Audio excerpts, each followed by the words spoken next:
Pues recibimos hoy la visita aquí en Radio Nederland de nuestra corresponsal en México, Marta Durán de Huerta, quien ha estado trabajando mucho con nosotros estos últimos meses, sobre todo por este tema de la gripe A, influenza, bueno, ha tenido numerosos nombres.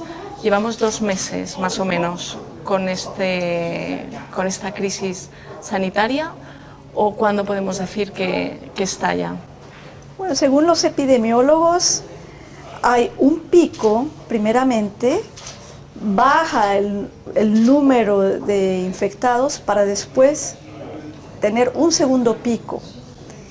Se espera un segundo pico en México, pero no se sabe cuándo, ni tampoco cuánta gente se infectará, ya que ha habido información, ya que la gente está mejor preparada que cuando apareció por primera vez.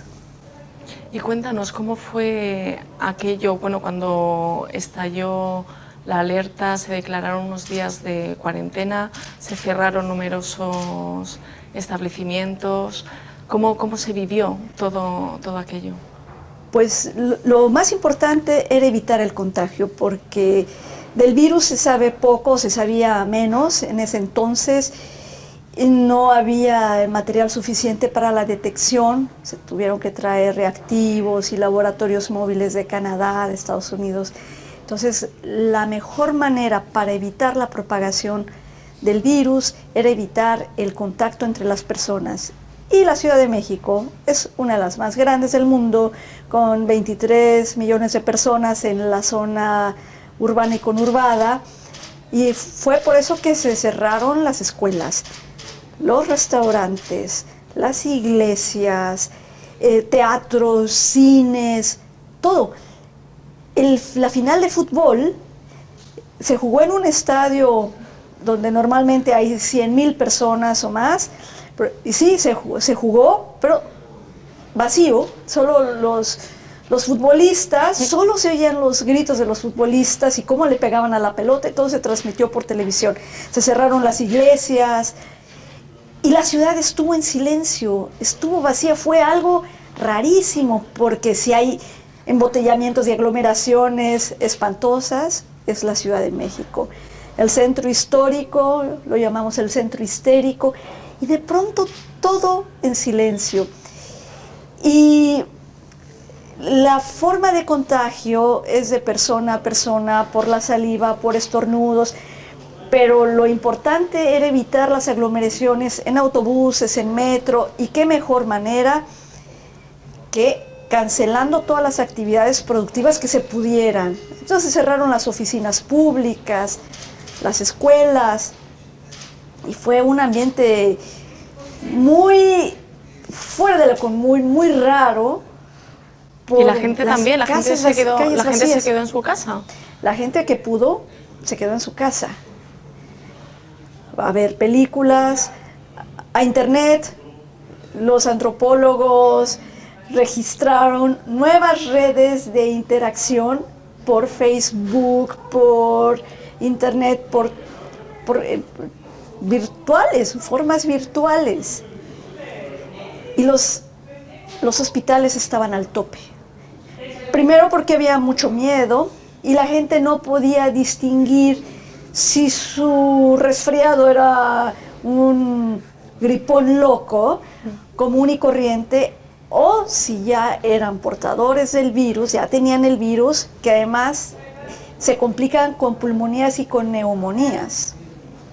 Entonces, la gente se fue a los hospitales, y en lo que eran portadores o no eran portadores, bueno, se revolvió la gente en la sala de espera, y la preocupación era muy grande, porque si no reciben los antivirales a más tardar en 48 horas de que aparecen los síntomas, pues ya no te hacen el efecto deseado, ¿no? Entonces parece que muchos de los decesos se debieron a que llegaron tarde estas personas, que no lo identificaron. Uh-huh. Este virus tiene 2 cosas, entre comillas, positivas. La primera es que los síntomas son tan fuertes, tan duros, te da un dolor de cabeza de huesos insoportable. Muy rápidamente, la fiebre sube en cuestión de 1 hora a 40 grados. No, al día siguiente de que te contagiaste, sientes que te mueres. Entonces, si los síntomas son tan escandalosos, es muy bueno porque tu cuerpo te está diciendo, es muy probable que tengas el virus. La otra buena noticia es que hay medicamentos, se le puede dar tratamiento, pero tiene que ser rapidísimo. El virus le abre la puerta a todo tipo de infecciones oportunistas, entonces se combina el virus con neumonías, con pulmonías, y es lo que te mata, la pulmonía, la neumonía, Claro.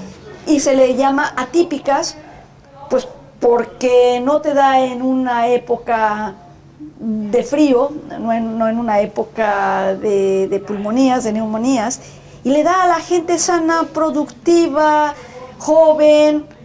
Y dices, no le da a los grupos vulnerables, riesgo, sí.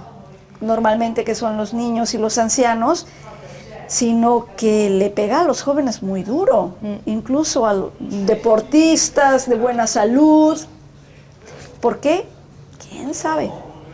Sin embargo, bueno, en su momento se habló mucho de las consecuencias que todo esto podría tener para los sectores comerciales, ¿no? Y para el turismo. Quería saber también cuál fue el impacto en aquellos pequeños comerciantes, esta gente en Ciudad de México que tuvo que cerrar 2, 3, 5 días.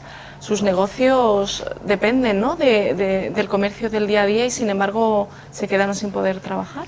Los efectos fueron devastadores. Muchas pequeñas empresas no se recuperaron. Los restaurantes modestos, negocios familiares que compraban la comida para ese día, no tuvieron ingreso. Los meseros no tuvieron ingresos, no tuvieron propinas. El sector turístico ya había sido afectado muy duramente, primero por la crisis mundial, de que la gente pierde los empleos o no hay créditos, no hay manera de hacer vacaciones, y también la ola de violencia, la mala fama que tiene México asustó a muchos turistas, y luego, para colmo de males, la gripe. El virus, ¿no? La gripe H1N1. México no se ha recuperado. Hay una campaña muy intensa para que el turismo regrese a México, pero no levanta. Sí, porque incluso aquí lo hablábamos, ¿no? Que ha habido ofertas del sector hotelero que piden que la gente vaya de vacaciones y que si se enferman se comprometen a pagarles 3 años o no sé cuántos años de vacaciones en el hotel. ¿Se ha visto algún efecto de estas medidas? Bueno, no sé. No sabía de esta oferta. Yo conocía las de mitad de precio, facilidades de pago con créditos, porque no era solamente el turismo internacional, sino el turismo nacional. No, de esto de que si te enfermas te dan 3 años de vacaciones gratis, no lo había oído. Habrá que preguntarle a la Asociación de Hoteleros si esa oferta tan tentadora ha tenido efectos. ¿Y en las calles de Ciudad de México qué ambiente se respira? ¿Se ha recuperado el ritmo normal, ese ritmo frenético del centro histérico? Sí, ya volvió toda la normalidad. En un principio la gente tenía mucho miedo, tenía pánico porque, bueno, todo era desconocido, nadie sabía realmente si había medicamento suficiente, si te ibas a contagiar tú o no. Después ya lo tomaron a broma, empezaron a surgir los chistes y la gente empezó a hacer su vida más o menos normal, con cubrebocas, y sin saludar de mano ni besar a nadie, lo cual fue muy difícil, porque los mexicanos somos muy besucones y muy abrazadores, y eso sí, costaba mucho trabajo acordarse, ay sí, no debo besar a nadie, no debo besar a fulano.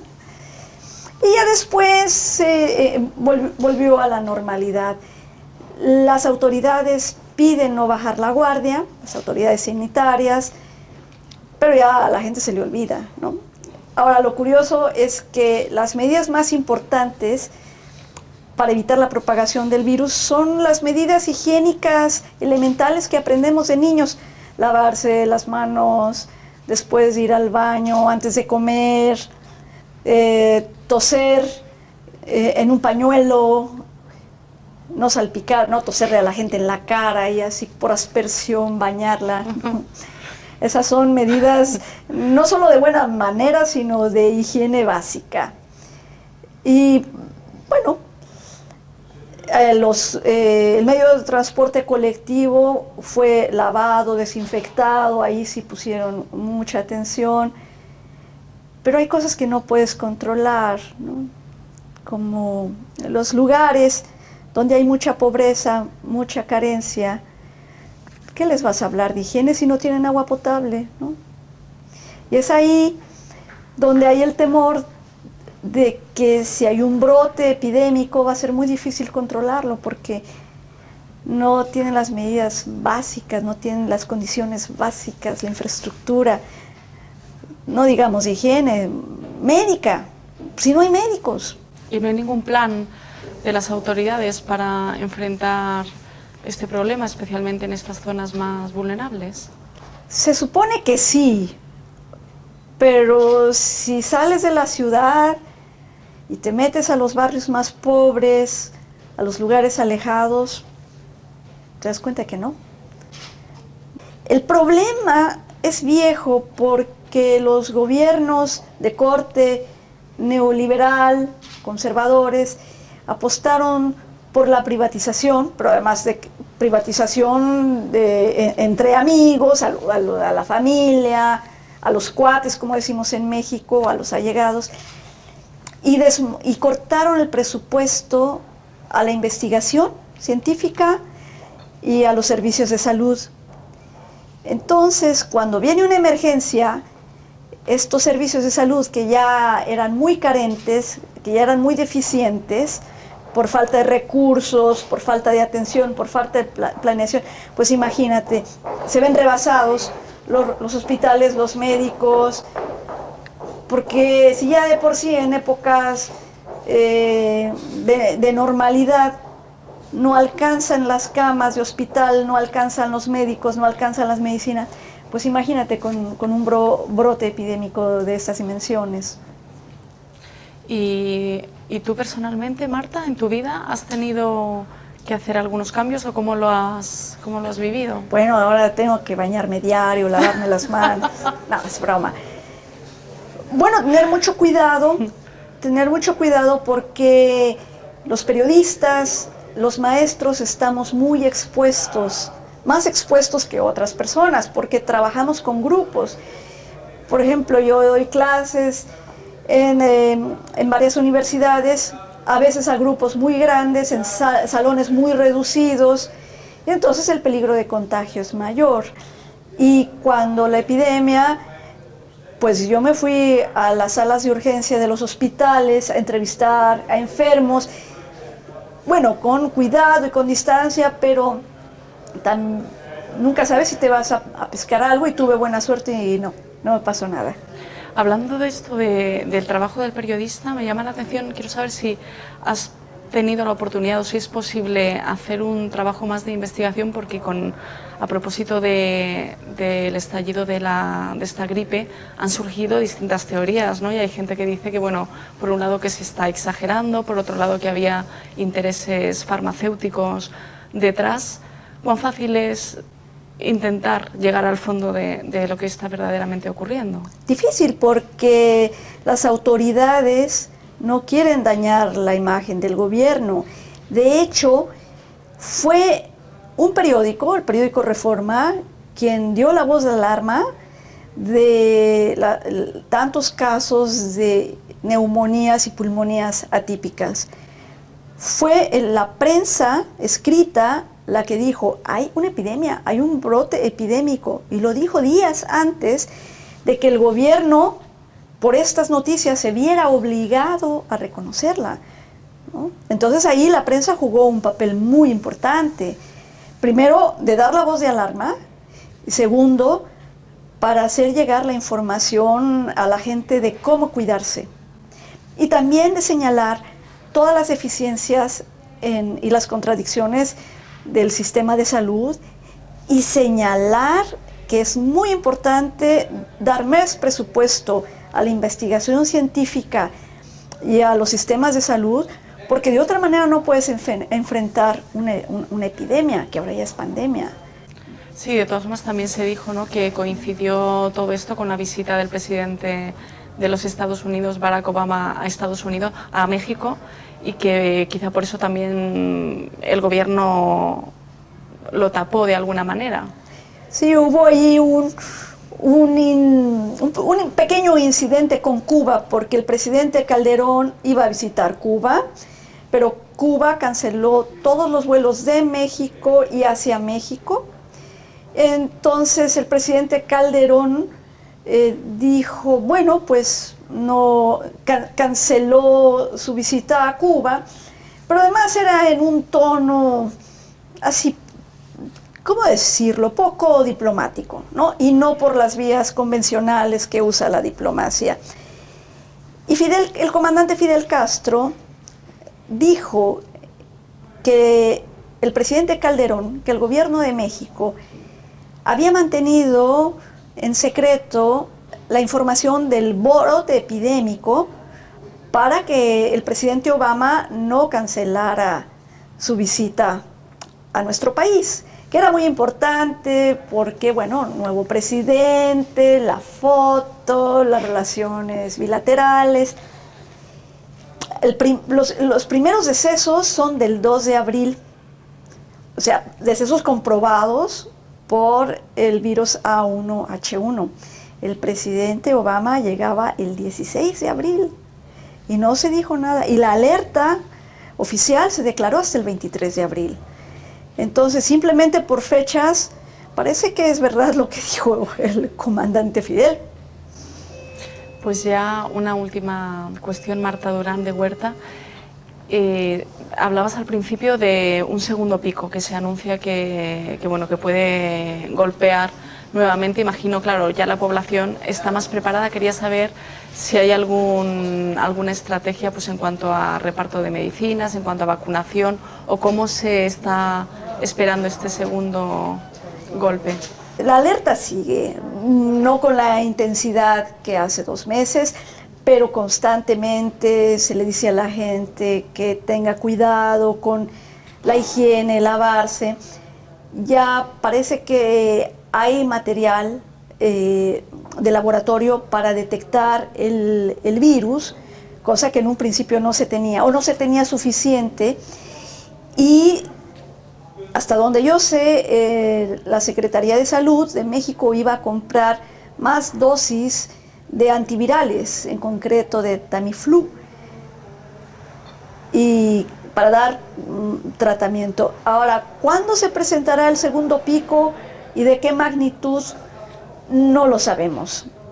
Ahora, también depende de dónde se presente, porque si se presenta en estados de la República lejanos al centro, que son muy pobres y con pocos servicios de salud, en una ranchería, en la sierra, es muy difícil que lleguen allá las medidas preventivas o que la atención médica adecuada, porque, como te decía hace rato, lo más importante, si tienes el virus, es un tratamiento inmediato.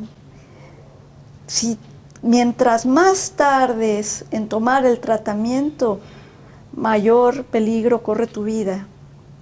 Y hay un momento en que el daño ya es irreversible y es un virus que te mata rápidamente. Pues estaremos pendientes de lo que ocurra. Marta Durán de Huerta, corresponsal de Radio Nederland en México. Bienvenida y muchas gracias. Gracias por la invitación. Gracias por la entrevista.